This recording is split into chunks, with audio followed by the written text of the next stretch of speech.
La recherche fondamentale en biologie est fondamentale parce qu'elle est véritablement ce qui change la compréhension du monde, ça c'est un premier point, mais aussi parce que quand on veut changer le monde, on a besoin de changer fondamentalement aussi la manière dont on le regarde.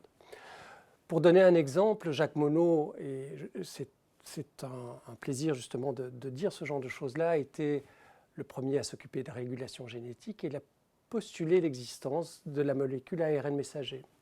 Et c'était en 61. Donc cette fameuse molécule de l'ARN messager a fait l'objet, pour sa production, pour sa régulation, d'études qui durent encore toujours maintenant. Et 60 ans plus tard, c'est cette découverte de l'ARN messager, de l'étude de cet ARN messager, de son métabolisme, qui a par exemple permis de produire des vaccins ARN qui ont permis cette réponse absolument formidable à la crise du Covid-19 que nous avons connue à partir de l'hiver 2020. Ça, c'est un exemple, il y en a de multiples, de multitudes. Juste un autre exemple, et qui est toujours très proche de nous, c'est celui de la PCR. La PCR est cette méthode qui a été utilisée abondamment et qui est encore utilisée abondamment dans la détection du virus du Covid-19. Eh bien, cette méthode a été découverte par quelqu'un qui s'appelle Karen Mullis, qui est un chercheur californien, qui aimait d'ailleurs plus faire du surf que de la recherche. Et Karen Mullis a inventé cette méthode de PCR à des fins de recherche tout à fait fondamentales. Après, l'usage s'en est répandu pour toute une série de choses, la détection par exemple de virus, mais aussi par exemple pour de la médecine légale, pour de la paléogénétique, qui nous a permis par exemple de comprendre les grandes migrations humaines lors du paléolithique par exemple, ou même avant. Il y a des recherches de ce type-là d'ailleurs qui se font ici à l'Institut.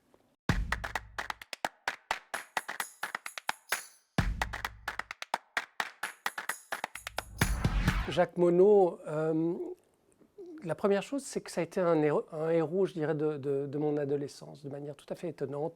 J'ai eu des cours de philosophie quand j'avais 17 ou 18 ans, et une des choses qui nous a été proposée, c'est justement la lecture du hasard et de la nécessité.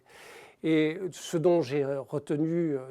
que j'ai retenu du hasard de la nécessité, c'est justement l'unicité du vivant, qui est une des idées forces de Jacques Monod.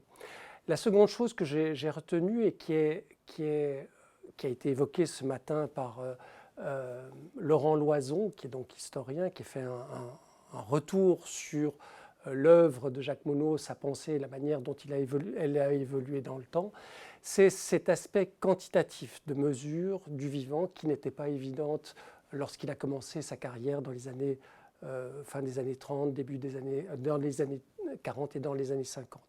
Et ça, je pense que c'est important parce que c'est aussi une des choses qui unit l'Institut actuellement, qui est cet aspect de mesurer le vivant et par cette mesure, après, d'essayer de le modéliser, de le comprendre dans ses plus intimes, de la manière la plus intime. Donc ça, ce sont les deux points. Et puis surtout, dernier point peut-être, le fait qu'il est un des pères fondateurs de la biologie moléculaire.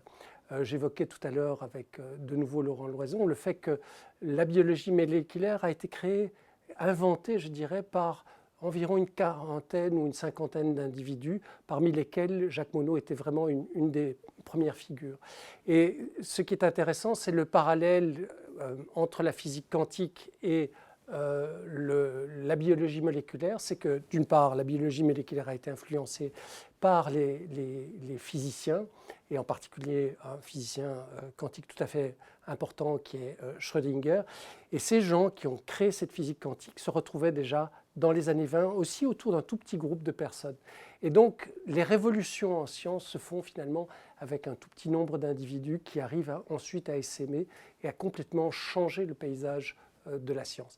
Et à mon sens, Jacques Monod est une de ces personnes, un de ces hommes, une de ces femmes qui ont vraiment révolutionné la science.